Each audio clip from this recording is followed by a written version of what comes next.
Hola, buen día, buenas tardes, dependiendo siempre de cuando vean el video. Este es el video 3 de manejo defensivo. Recordemos que vimos el video 1 que tiene que ver, donde un poco fundamentábamos la importancia de conocer, ¿no?, las leyes que hay que cumplir, ¿no?, para la conducción, distintas normas también que tienen que ver con el marco legal de todo lo que regula la conducción, todas las cosas que tenemos que tratar de cumplir. Dijimos que lo íbamos a profundizar más adelante, pero puntualmente lo que vimos fue las estadísticas, ¿no?, nacionales que se van dando año a año, que hay entes reguladores que son los que informan esas estadísticas que tienen que ver con los accidentes de tránsito. En realidad el número es preocupante, la importancia de cumplir con las leyes y de cumplir con todo lo normativo, bien hacer, tiene que ver justamente con reducir esa estadística y que obviamente haya menos accidentes, menos lesionados y también menos accidentes fatales, ¿no? En eso prácticamente se basa el video 1. En el video 2 vimos la condición del vehículo, en qué estado tiene que estar el vehículo para poder conducir de una manera segura, ¿no? Muchas veces eso tiene que ver con eh, cuando uno va manejando y uno necesita el vehículo, necesita que frene como uno espera que frene, o que haga una maniobra evasiva y que el vehículo responda de buena manera, tiene que ver justamente con el mantenimiento, y eso tiene que ver con un mantenimiento preventivo, ¿no? La idea es tener los cuidados necesarios, pero en el caso de que necesitemos el vehículo esté en las condiciones necesarias para poder conducir, o para poder conducir de manera segura, ¿no?, más que nada. Este tercer video tiene que ver con otro punto, más allá de que el vehículo esté en condiciones, por más que el vehículo sea 0 kilómetro, una de las cosas más importantes es la actitud del conductor, la actitud que tiene frente al tránsito, ¿no? Y esto tiene mucho que ver también con la condición del conductor, en qué condiciones está manejando, ¿no? Hay distintas condiciones que vamos a ir viendo, y son cosas que tenemos que obviamente tratar de evitar para lo que les decía recién, conducir de la manera más segura posible, ¿no? Antes de meternos en eso, primero quiero que quede claro dos puntos muy importantes. El primero de esto es la gestión del entorno, como se le llama, ¿no? El entorno es todo aquello que nos rodea en forma inevitable. Yo, por ejemplo, en este momento estoy sentado en un lugar donde tengo a mi derecha una ventana, tengo un escritorio a mi izquierda, no se ve porque justamente está al fondo, pero ese es mi entorno, es todo lo que me rodea, ¿no? Ustedes cuando están viendo el video, quizás en ese momento están, no sé, sentados en sus casas, van a tener frente a la mesa, alrededor quizás esté su mujer cocinando, alrededor va a haber un mueble donde va a haber quizá platos, no sé, dependiendo de dónde estén. Pero ¿qué es lo que pasa en un vehículo? En estos ejemplos que les estoy dando está todo quieto. Yo estoy sentado, estoy quieto y todo alrededor mío está quieto, ¿no? Cuando yo estoy arriba de un vehículo, yo estoy sentado sobre el vehículo, pero el vehículo está en movimiento. Y todo mi entorno, todo lo que está alrededor del vehículo, va cambiando constantemente. Cada metro que hago, cada metro, el entorno va cambiando constantemente, ¿no? Entonces esas son todas las cosas que uno, no solamente al conducir el vehículo, tiene que tener en cuenta la condición del vehículo y qué voy haciendo yo con el vehículo, sino también todo mi entorno afecta a lo que yo también haga con mi vehículo, ¿no?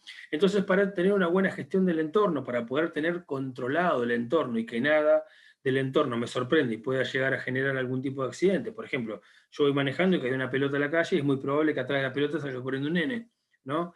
En ese caso, yo si veo que una pelota baja a la calle, lo primero que tengo que hacer es quizás sacar el cambio, minorar la marcha, pues si el nene sale caminando, el nene sale corriendo a buscar la pelota, obviamente eso, tener el tiempo necesario para poder frenar el vehículo, ¿no? Tocarle bocina si el nene está más lejos. Y así, ¿no? Señoras que bajan a la calle, un auto que dobla, hay un montón de cosas que tienen que ver con el entorno en todo momento cuando yo voy manejando, ¿no?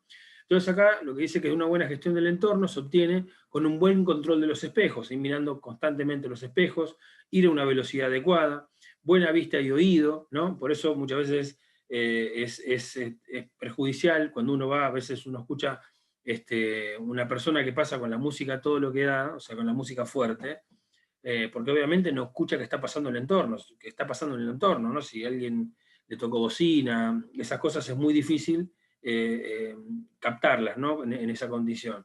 El respeto de las señales de tránsito por sobre todas las cosas, para poder recibir toda la información posible proveniente de lo que nos rodea durante la conducción del vehículo, para poder procesarla y tomar una decisión adecuada para no sufrir accidentes. Recordemos que en el punto 1 veíamos que conducir es ver, pensar, y hacer. Uno ve el problema, piensa qué hacer con eso y hace. Frena, quizás aminora la marcha, ¿no?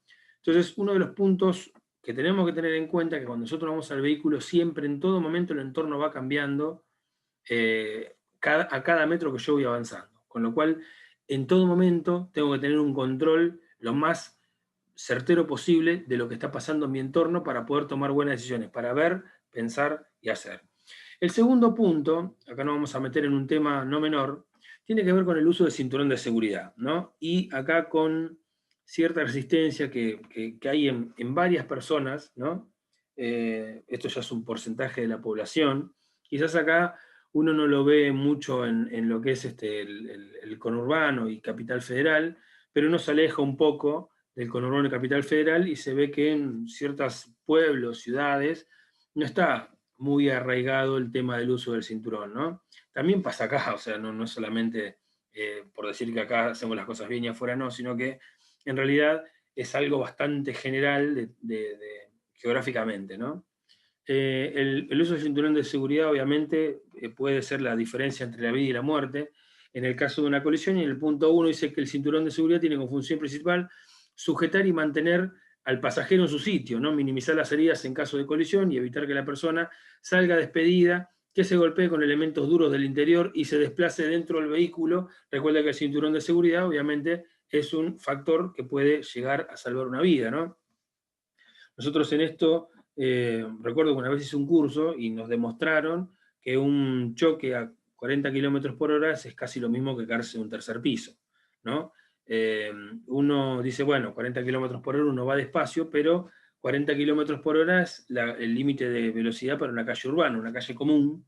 El límite es 40 kilómetros por hora y en una avenida es 60 kilómetros por hora. Esto lo dice la ley 24.449, con lo cual son los límites de velocidad permitidos para conducir en una ciudad, ¿no? Entonces, uno quizás está yendo, va a hacer 5 cuadras, pero si justo en eso tuvo un problema, un accidente, es lo mismo que caerse de un tercer piso, con lo cual no es un tema menor. El punto 2 dice que en trayecto de corta o media distancia, urbano, por autopista, etcétera, es obligatorio llevar siempre puesto el cinturón de seguridad, ya que la mayoría de los accidentes de tránsito ocurren y son impredecibles, ¿no? Uno no sabe cuándo va a tener el accidente, sino directamente, si supiese cuándo va a ser el accidente, no sale a manejar ese día y punto. Esto es imposible, ¿no?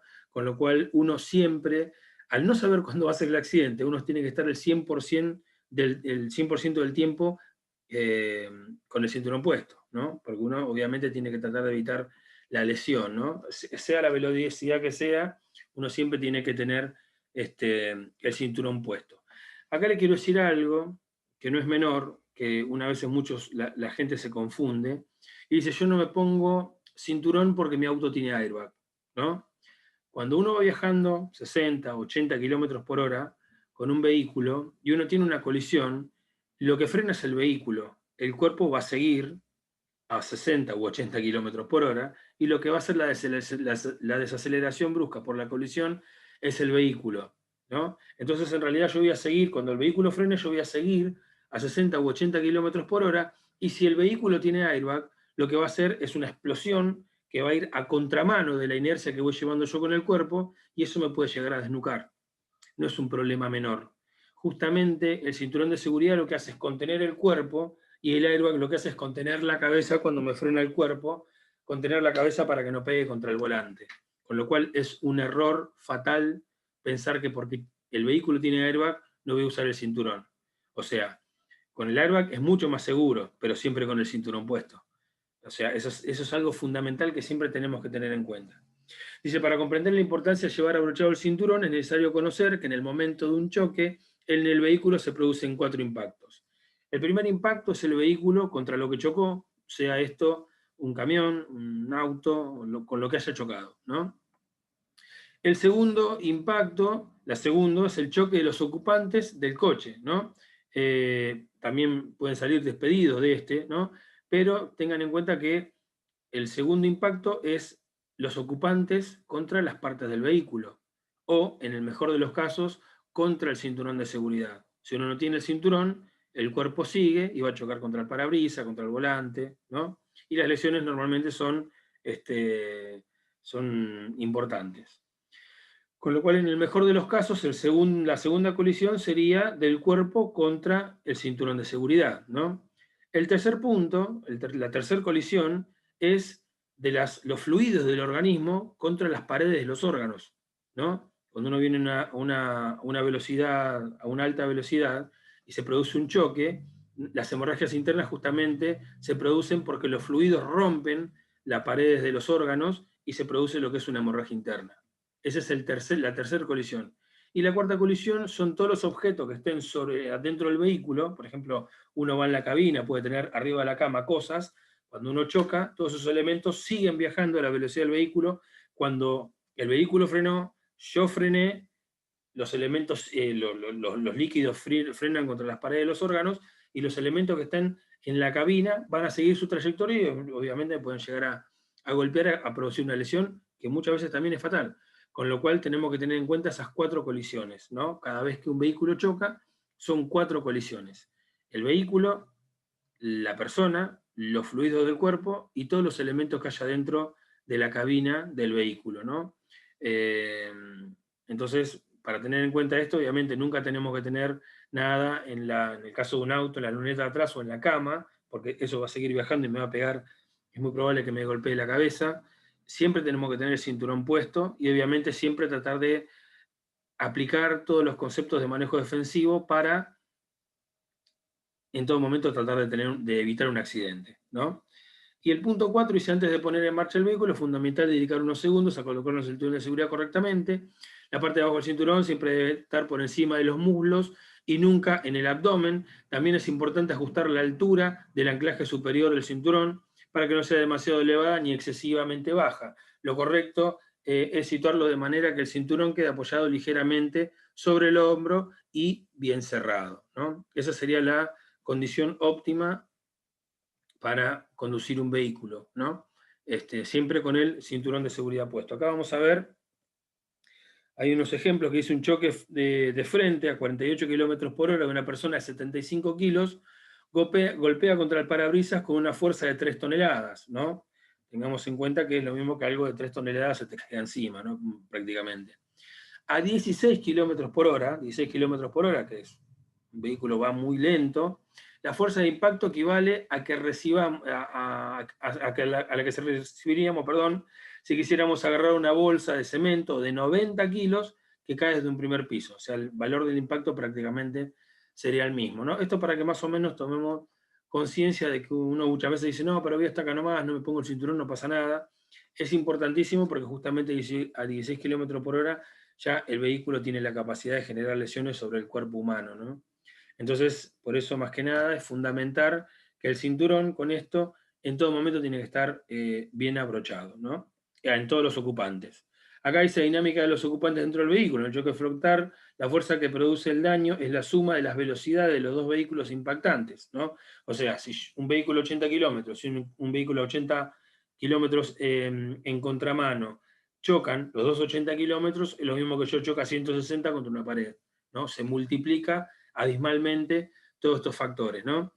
Bueno, los ocupantes pueden deslizarse hacia abajo, pasar hacia adelante, bueno, hay toda una dinámica interna en el habitáculo de la unidad que tiene que ver con la desaceleración, ¿no? Y cómo se va moviendo el cuerpo en esa situación. Acá hay un video que yo lo voy a poner, es un ejemplo de cómo es la dinámica de los ocupantes cuando uno, al menos, no va con cinturón colocado, ¿no?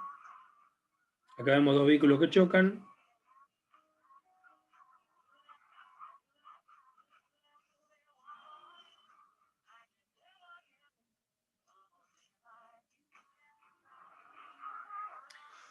Acá se puede ver que en realidad en el auto azul había 3 ocupantes con cinturón de seguridad que quedaron en su lugar.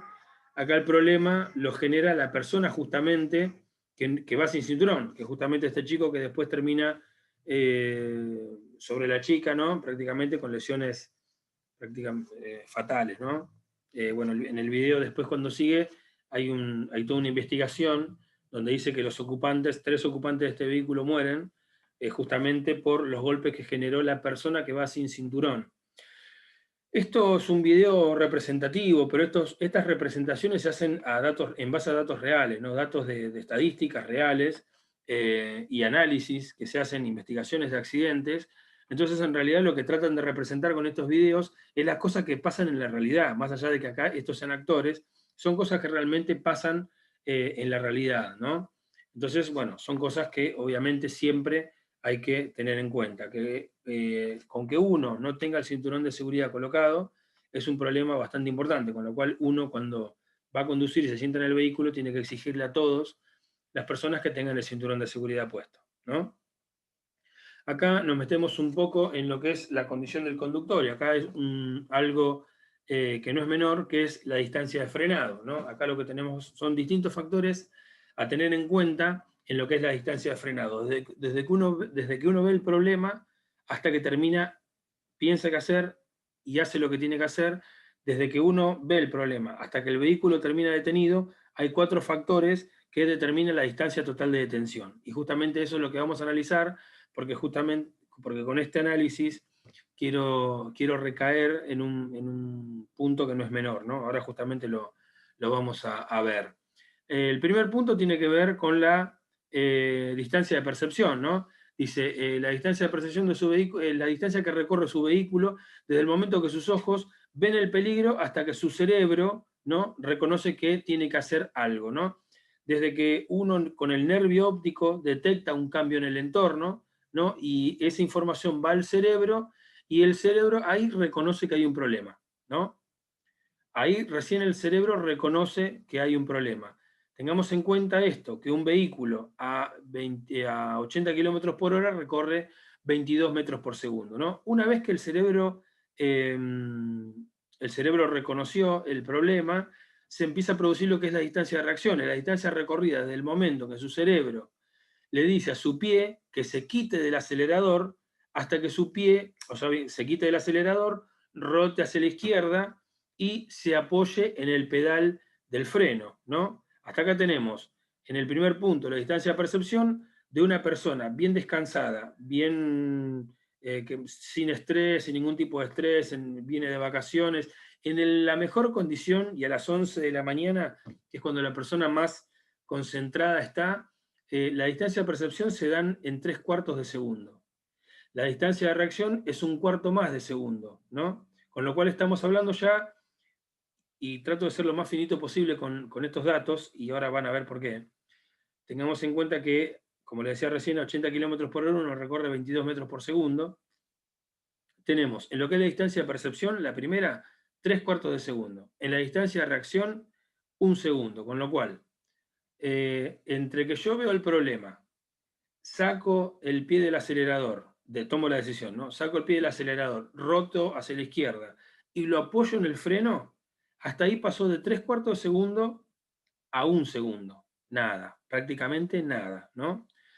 Ahora dice distancia de retraso del freno, o sea, desde que yo aprieto el freno, en el caso de los camiones que operan ustedes, lo que hacemos nosotros es accionar una válvula, esa válvula lo que hace es liberar aire, ese aire va a los pulmones lo que hacen es generar una leva, esa leva lo que hace es abrir la zapata de freno, y la zapata de freno hace en contacto con las campanas de freno, ¿no? Entonces, todo ese proceso que se llama distancia de retraso del freno, lleva 1/4 de segundo más. Cuando yo piso el freno, la válvula libera, el aire viaja por todo el circuito, y abre las cintas de freno y hace en contacto con la campana, ahí recién, en ese momento, el vehículo empieza a frenar. En ese momento, quiere decir que desde que yo vi el problema, tomé la decisión, roté el pie, apisé el freno y apreté el freno, pasó prácticamente 1 segundo. ¿Qué quiere decir esto? ¿Por qué fui reiterativo con los 80 kilómetros? Porque yo ahí recorrí 22 metros sin frenar todavía. Todavía no frené, ¿no? Si voy a 80 kilómetros por hora, hasta que veo, ejecuto la reacción, piso el freno y las cintas empiezan a tocar las campanas, recorrí 22 metros sin frenar el vehículo, ¿no? Y después tenemos la distancia de frenado, que es la que recorre el vehículo desde que empieza a frenar hasta que, desde que las campanas de freno tocan las cintas de freno tocan las campanas, hasta que el vehículo se detiene a cero. Un camión, como los que operamos nosotros, a 80 kilómetros por hora puede tardar entre 2 y 2 segundos y medio en detenerse a 80 kilómetros por hora, ¿no? Con todos los frenos bien regulados, ¿no? O sea, sin lluvia, en la mejor condición, ¿no? Con buen dibujo en las cubiertas. Entonces, estos 4 factores determinan lo que es la distancia total de detención. A 80 kilómetros se demora aproximadamente, desde que vi el problema hasta que frené el vehículo, 4 segundos, ¿no?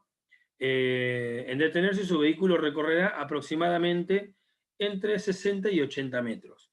Desde que yo vi el problema hasta que termino frenando y hasta que el camión empieza a frenar y se detiene, yo puedo llegar a calcular, a recorrer de 60 hasta 80 metros.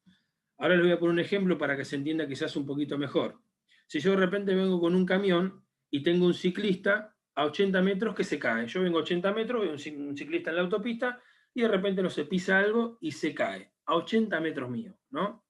Si yo de repente vengo viendo la situación, vengo relevando el entorno, vengo mirando para adelante como se debe y veo viendo el entorno, tengo que en 3/4 de segundo recorro 17 metros.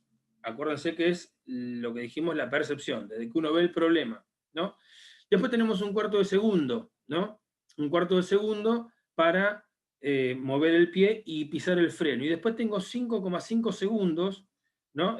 Perdón, son 5,5 metros, y después tengo 2,5 segundos para que se produzca toda la frenada, ¿no? Con lo cual se detenga el vehículo, con lo cual recorro 55 metros, ¿no? Acá dice que 17 más 5,5 más 55 metros es igual a, en la frenada total, ¿no? Desde que yo veo el problema, desde que veo que se cae el ciclista, hasta que tomo la decisión y freno el vehículo empieza a frenar y recorre la distancia para poder detenerse, yo recorrí 77,5 metros. Esto no es algo que digo yo, está en el cálculo ahí, ¿eh? Entonces, ¿qué quiere decir eso? Que yo freno 5 metros antes, perdón, 2,5 metros antes del ciclista, ¿no? Yo freno, el camión para y a 2,5 metros tengo al ciclista tirado en el suelo. Ahora, ¿qué pasa? ¿Qué pasa si yo de repente, no sé, vengo viendo una publicidad en la autopista, vengo mirando el teléfono, y yo en lugar de 3/4 de segundo en reaccionar, tardo 1 segundo en reaccionar? Estamos hablando de un incremento de 1/4 de segundo para poder reaccionar. Y ahí cambia sustancialmente la cosa, ¿no? En un segundo, en lugar de 17, corro 22 metros. En el cuarto de segundo que me lleva a tomar la reacción, recorro igualmente los 5,5 metros. Y después recorro igualmente los 55 metros de los 2,5 de lo que retrasó el freno. Pero acá tengo 22 en lugar de 17. 22 más 5,5 más 55 me da 82,5 metros. ¿Qué quiere decir? Que si yo me distraje del camino 1/4 de segundo, es la diferencia entre que yo frené 2,5 metros antes del ciclista o lo pase por arriba y frene y termine deteniendo el vehículo 2,5 metros adelante del ciclista. Esto es un ejemplo para que tengamos en cuenta, cuando decimos ver, pensar y hacer, hay que ver a tiempo. Hay que ver a tiempo. Hay que estar en buena condición revisando el entorno para que justamente esto no se produzca, ¿no? Ustedes imagínense que 1/4 de segundo, en el ejemplo que les di, en este ejemplo del camioncito viajando, el ciclista que se cae, en 1/4 de segundo la diferencia entre que yo frene antes o pase por arriba del ciclista. Por eso les digo, hay una frase que siempre me gustó decir, que es que los buenos conductores solo manejan. ¿Qué quiere decir esto? Solo manejan.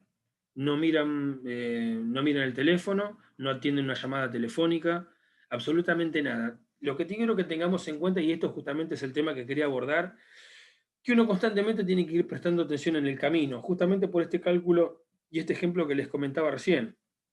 Imagínense que yo en lugar de 1 segundo, tardé 1,5 segundos en ver al ciclista. Y ya directamente le pasé con todo el equipo por arriba, prácticamente, ¿no? Hay leyes físicas que son constantes, por más que nosotros en la diaria muchas veces nos desentendamos, ¿no? Entonces, ahora nos vamos a empezar a meter en los factores que tienen mucho que ver con hacer las cosas a tiempo, ¿no? lo que tenemos que tener siempre en cuenta es la distancia de circulación, una de las primeras cosas, ¿no? Acá tenemos justamente lo que le comentaba, uno a 20 km por hora recorre 5 metros por segundo, a 40 km por hora recorre 11 metros por segundo, a 60 km por hora recorre 16 metros por segundo, 80, 22 metros por segundo, a 100, 28 metros por segundo, 120, 33, y 130, 36 metros por segundo.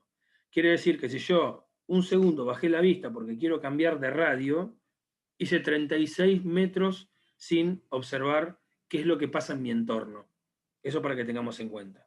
Para que son las distancias de seguimiento, en el caso de los camiones, en el caso de vehículos de gran porte, lo mejor siempre es tratar de tener más o menos entre 60 y 80 metros de distancia entre vehículos, ¿no?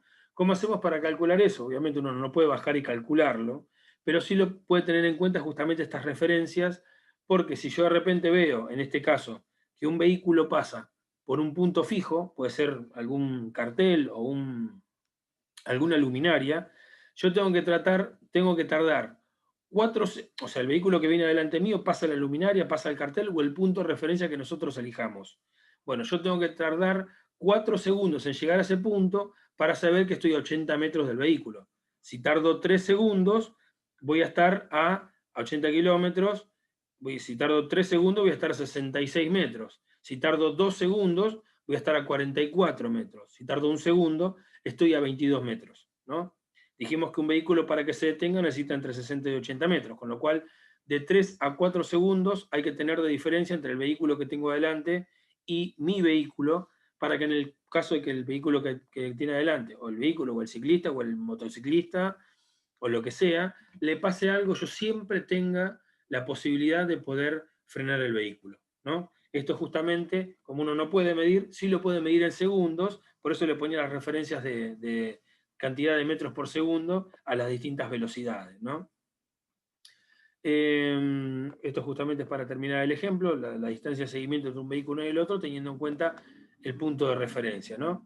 El segundo punto tiene que ver con un tema no menor, que son el alcohol y las drogas, ¿no? Lo prohíbe el artículo 48 de la ley 24.449, y dice que tanto el alcohol como el resto de las sustancias tóxicas disminuyen la capacidad de atención y coordinación de una conducción adecuada que requiere lucidez y capacidad de reacción, especialmente en las situaciones imprevistas, ¿no? Las consecuencias son que incrementa el riesgo de sufrir un accidente vial y la probabilidad de que éste tenga un desenlace mortal o cause traumatismos graves, produce importantes efectos sobre la visión, la acomodación y la capacidad para seguir objetos, con la vista se deterioran, incluso con niveles bajos de alcohol en sangre. Por eso nosotros siempre, en base a la tabla que vemos a la derecha, tenemos que ser 0.0, absolutamente nada de alcohol consumido, ¿no? Dice que genera efectos sobre la coordinación y la atención, aumenta el tiempo de una persona que tarda en decidir o qué debe hacer o cómo debe actuar, ¿no? Provoca falso estado de euforia, seguridad, y en esto justamente dice provoca falso estado de euforia, seguridad y confianza en sí mismo. Aparece un desprecio por el peligro y una tendencia a transgredir las normas. No sé si en algún momento ustedes han escuchado la frase muy poco célebre de personas que te dicen, yo cuando tomo alcohol conduzco mejor. Muchas veces esta frase, como le digo, poco célebre, y ahora le voy a comentar por qué, yo la he escuchado muchas veces. De que yo cuando consumo alcohol manejo mejor que cuando estoy lúcido, ¿no?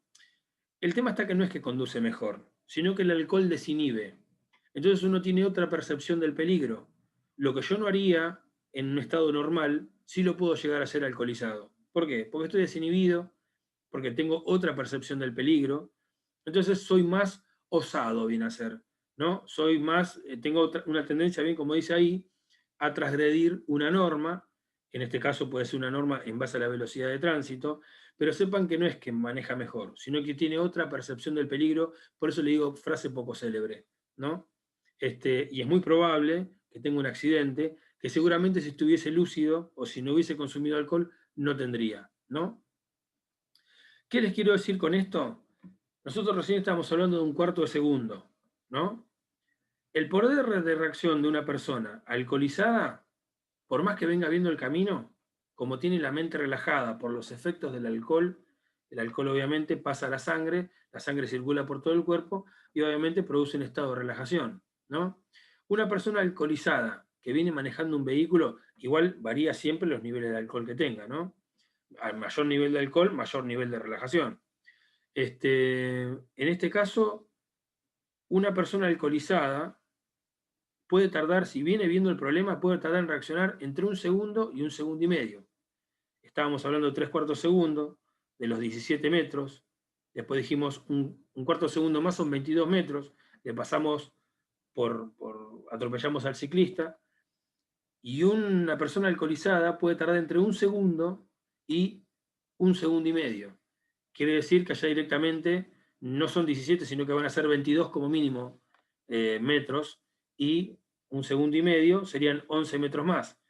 O sea, va a reaccionar recién 33 metros después, con lo cual hay un incremento bastante importante en lo que es la distancia de frenado, con lo cual la persona tiene una mayor probabilidad de chocar el elemento, el vehículo que tenga adelante, justamente por este estado de relajación. Por eso nosotros nunca, nunca, nunca tenemos que consumir alcohol cuando estamos conduciendo, ¿no? Cuando, no sé, vamos con el vehículo, paramos en una parrilla, el día está lindo, bueno, y dice, bueno, un vasito de vino no me hace nada, sí. A nivel fisiológico sí hace, y hace mucho. Entonces, son cosas que tenemos que tener en cuenta en todo momento. Uno tiene que estar lúcido y la mente tiene que reaccionar rápido, ¿no? Porque el entorno cambia en todo momento. Justamente el alcohol y, bueno, las drogas producen el mismo efecto o peor, ¿no?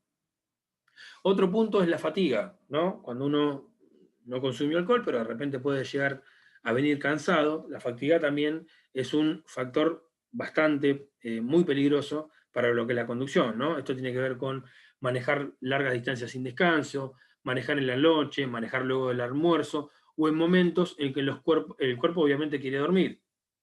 Manejar en largos caminos y monótonos, ¿no? Viajar frecuentemente y cambios de turno de trabajo, también si uno tiene que, entre el trabajo y su casa, recorrer distintas distancias, una distancia importante, perdón, los cambios de turno de trabajo uno no termina descansando bien porque no se termina adecuando al descanso, un día duerme a la noche, otro día duerme de día, y eso puede llegar a generar un problema. Un consejo, cuando uno está cansado, tiene que dormir, ¿no? Nadie le gana a la fatiga, ¿no? Hay choferes que a veces te dicen, no, pero yo bajo la ventanilla, saco un poco la cara, me da el aire frío y me despierto. ¿Te despertás? Sí, puede ser. No sé, 150 metros. Después cerraste la ventanilla y te volvés a dormir. Y te dicen, no, bueno, pero yo voy tomando mate y me voy despertando. Sí, bueno, por un tiempo. Después siempre el sueño termina ganando, ¿no?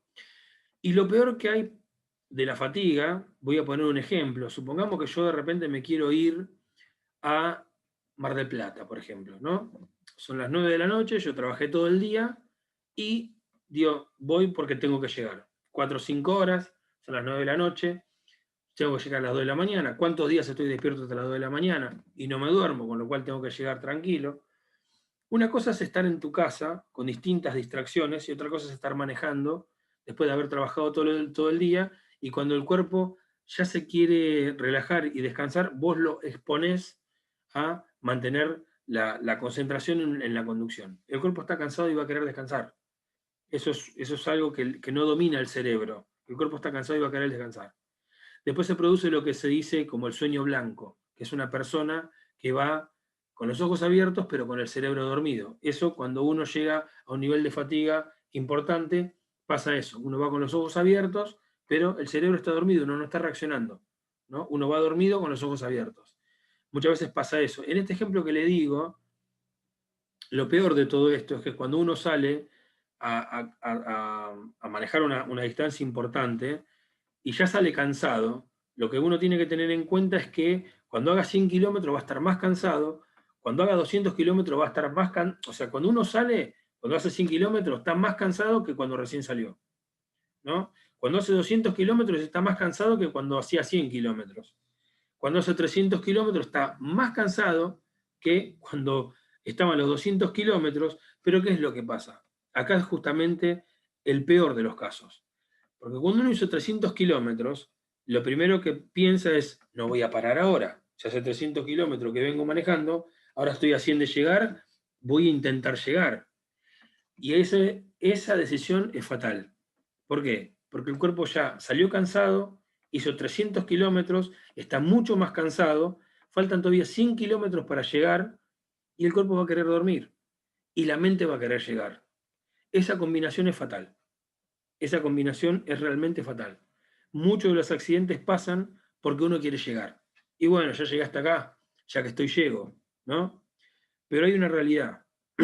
Que haga lo que uno haga, cuando uno tiene ganas de dormir, cuando el cuerpo tiene ganas de dormir, por más que saque la cabeza, por más que me tire agua en la cara, por más que pare el camión y pegue alrededor una vuelta del camión, le pegue con el palo de gomas a todas las gomas, me siento, hago 10 kilómetros y me estoy durmiendo de vuelta.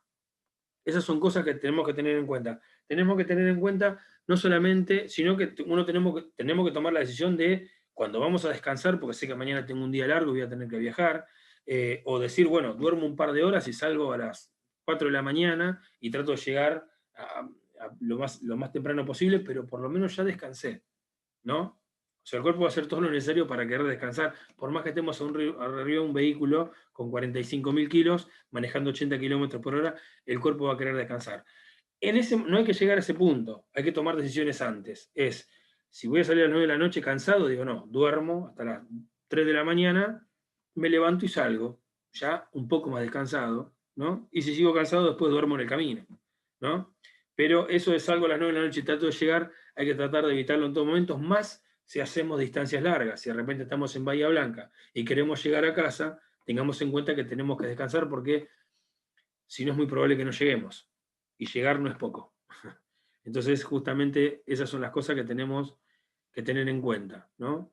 Hay que tener los descansos necesarios para poder llegar a destino en buenas condiciones y manejar en buenas condiciones, ¿no?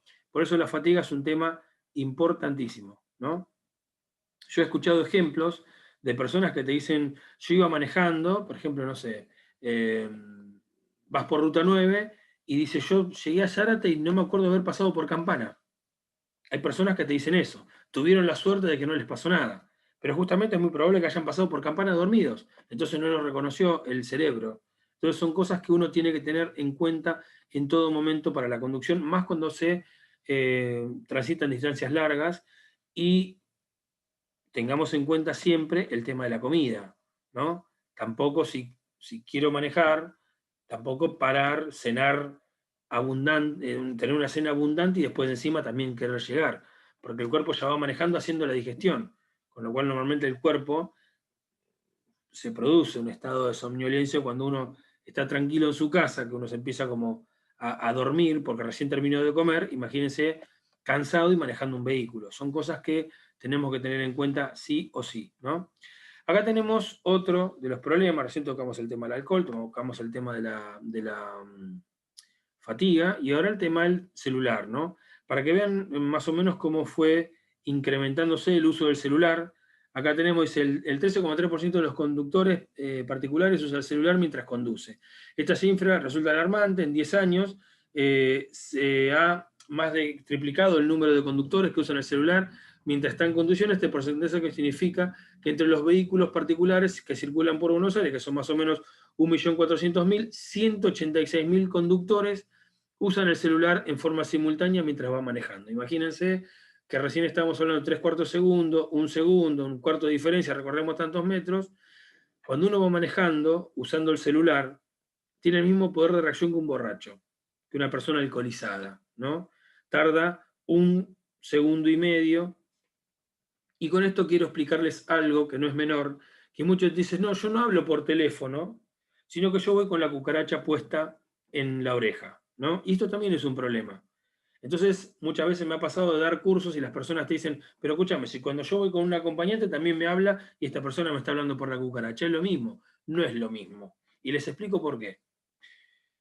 Yo cuando voy con un acompañante, el acompañante tiene el mismo riesgo a tener un accidente que yo porque va conmigo en el vehículo. Si yo de repente quiero hacer una maniobra evasiva, una maniobra arriesgada, y la persona viene hablando, mi acompañante, es muy probable que se calle y que me deje terminar la maniobra porque se asusta. se asusta y se va a callar la boca para dejarme que yo preste atención y termine la maniobra de buena manera, porque él está corriendo lo mismo riesgo que yo en que si la maniobra me sale mal. ¿Se entiende? O sea, me explico, perdón. Si yo voy con un acompañante, él corre el mismo riesgo que yo. Si me voy a hacer una maniobra brusca, se va a callar la boca y me va a dejar pensar, porque también se va a preocupar él.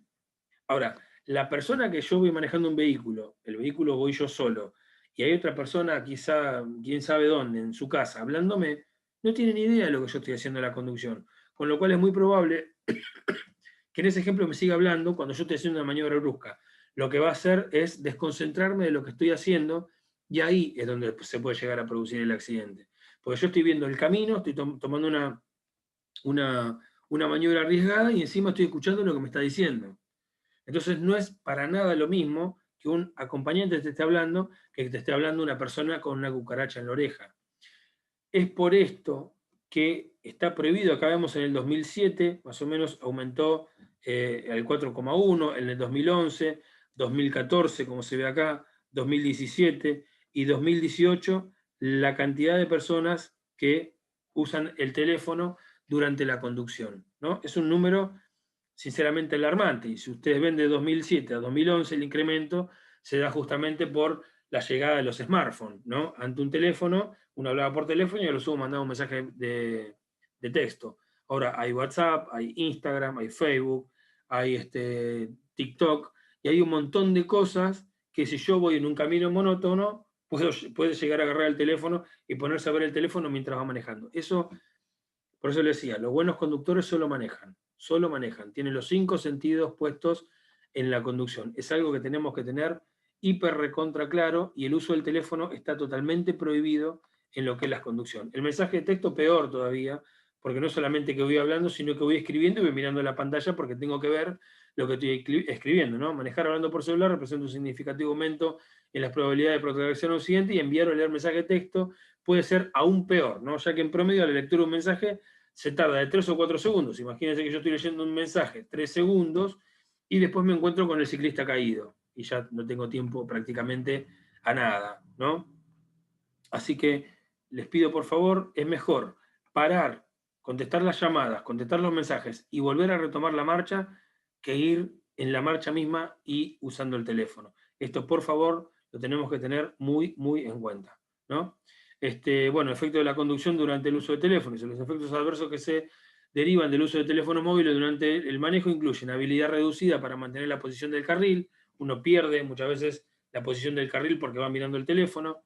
Falla en mantener una velocidad apropiada y predecible, falla en mantener distancias apropiadas con los otros vehículos, ¿no?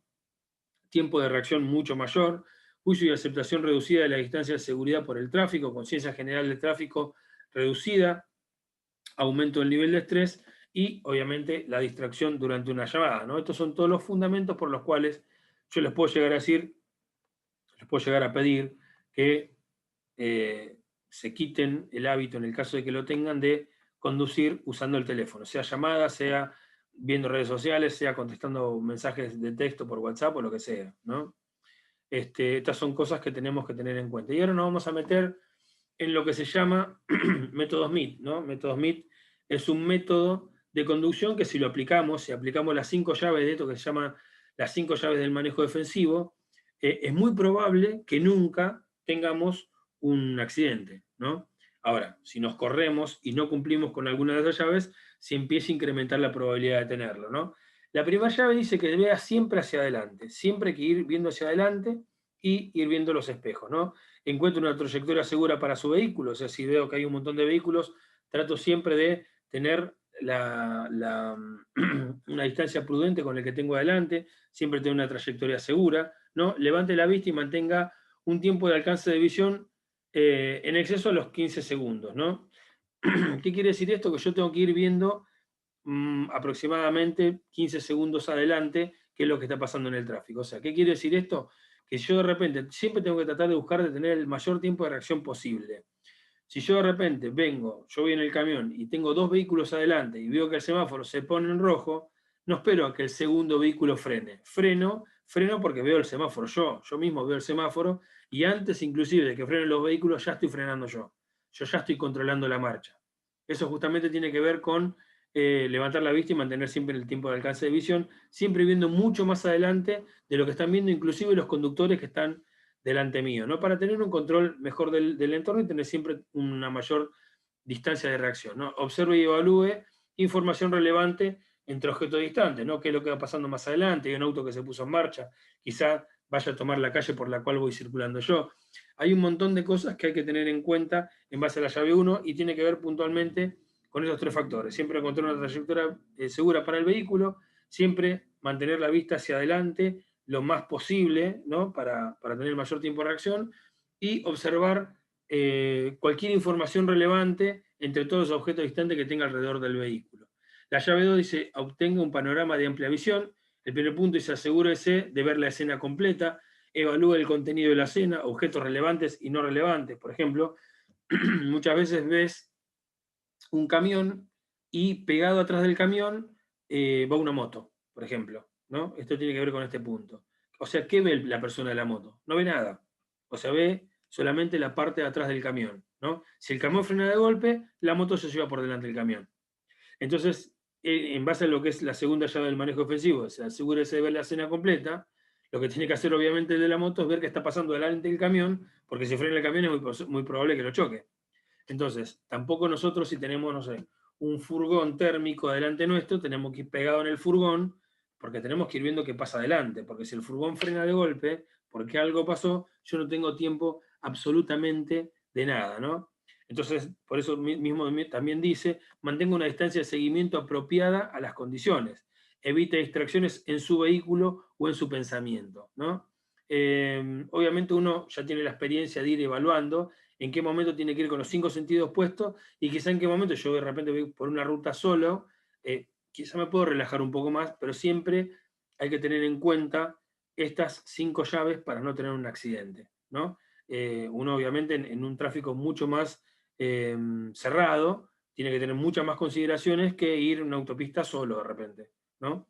Más allá de que la autopista solo también puede llegar a generar aburrimiento y también puede llegar a generar sueño. Eso también lo tenemos que tener en cuenta, ¿no? Pero en el caso de que haya un tráfico cerrado, tenemos que tener la mayor cantidad de consideraciones posibles, ¿no? Después dice, mantenga sus ojos, la llave 3 dice, mantenga sus ojos en continuo movimiento, dice, examine los retrovisores externos con frecuencia, regule los espejos para ver apenas el extremo interior, lo que veíamos la vez pasada de cómo regulamos los espejos, hay que tratar de ver en un 15% el vehículo para tener de referencia y en un 85% que es lo que está pasando al costado del vehículo. Examine las intersecciones principales y secundarias antes de cruzarlo, obviamente para evitar una colisión. Mueva los ojos por lo menos cada 2 segundos, ir viendo un espejo, el otro. En el camión justamente no tenemos el espejo retrovisor central, ¿no? Pero ir constantemente viendo, relevando todo lo que va pasando alrededor del vehículo. Observe los retrovisores al reducir la velocidad o al detener el vehículo, obviamente por si alguien viene atrás, en este ejemplo que les decía justamente con el de la moto, y evite fijar la mirada mientras evalúa objetos relevantes, ¿no? Si yo me quedo mirando un solo objeto, pierdo de controlar todo lo demás, con lo cual lo que dice la llave 3 es que constantemente tengo que ir evaluando todos los cambios que haya alrededor en el entorno, ¿no? Después dice, déjese siempre una salida, busque siempre un colchón de espacio seguro, ajuste la distancia para evitar la intrusión peligrosa de otros conductores. Y acá muchos van a decir, sí, pero a veces yo dejo la distancia y se me mete uno, dejo la distancia y se me mete otro. Bueno, no es que, bueno, como se meten, no mantengo distancia, ¿no? Siempre tenemos que pensar esto en base a lo que es la distancia frenado, no del tipo que tengo adelante que se me metió en el medio, ¿no?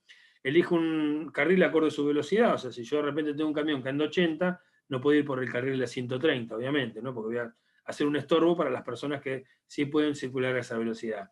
Y mantengo información actualizada de su entorno en todo momento, ¿no? La quinta y última llave de manejo defensivo dice, asegúrese de que ellos lo vean. Yo voy viendo 15 segundos adelante, controlando todo, viendo los espejos alrededor del vehículo, cada 2 segundos voy relevando todo lo que pasa alrededor, voy dejando una distancia de seguridad adecuada con el vehículo que tengo adelante, voy observando objetos distantes y relevantes, y la quinta llave dice, asegúrese de que ellos lo vean, ¿no? Acá dice, hágase ver en lugar de esperar que otros lo vean. Consiga contacto visual cuanto antes. Comuníquese con los conductores que están detrás. Utilice efectivamente luces de giro, freno, bocina, señales de mano, etc. Y acá justamente lo que tenemos que, como les decía en el video anterior, es que las luces del vehículo es el método de comunicación que tenemos para comunicarnos con nuestro entorno, ¿no? Si yo voy a doblar para la derecha, pongo el giro a la derecha. Si voy a doblar hacia la izquierda, pongo el giro hacia la izquierda. Si freno, trato de, pisar el freno, obviamente, el stop se va. Y si pienso detenerme, lo que tengo que hacer es poner baliza. La persona que está alrededor tiene que saber qué es lo que voy a hacer, y para eso se tiene que utilizar las luces del vehículo, ¿no? Otro punto, supongamos que yo voy a 80 con el camión, y tengo un camión que va, no sé, una fila de camiones que van a 40 y a 60. Obviamente yo los voy a pasar. Lo que no tiene que pasar, y eso es lo que pide la quinta llave de manejo defensivo, lo que no tiene que pasar es esperar que ellos vean que yo vengo. Yo les tengo que avisar que vengo. Porque quizás un camión en el medio, no hace falta que vaya a 60, sino que puede ir a 80 y de repente quiere hacer el sobrepaso cuando yo estoy pasando. ¿Por qué? Porque no sabe que yo estoy pasando. Entonces, cuando yo voy a entrar en ese tren de camiones, por ejemplo, y veo que están todos los camiones que van uno atrás del otro, tengo que ir haciendo luces. A lo sumo el tipo va a decir, ¿pero qué quiere este que viene atrás mío? Bueno, no importa. Que sepa que alguien viene atrás de él. Eso es lo único que uno tiene que querer.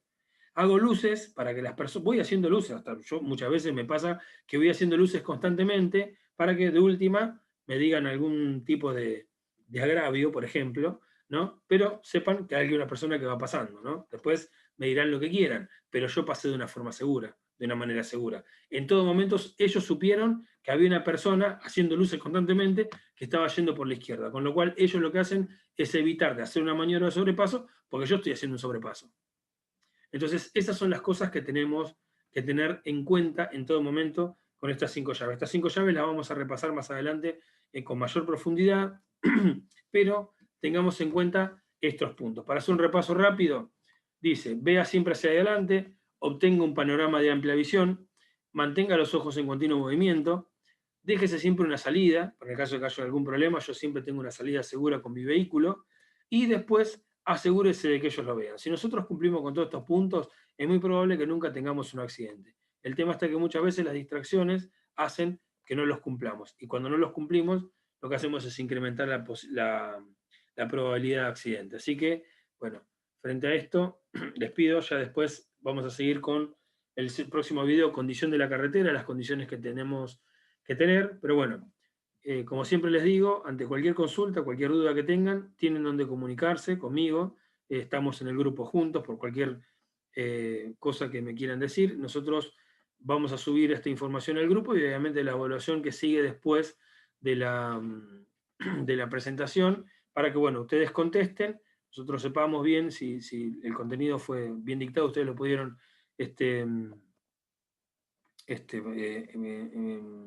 lo pudieron entender correctamente. Y bueno, estamos para cualquier consulta y bueno, después seguramente nos vamos a conectar por el próximo video. Así que les agradezco, muchas gracias por el tiempo, nos vemos en la próxima.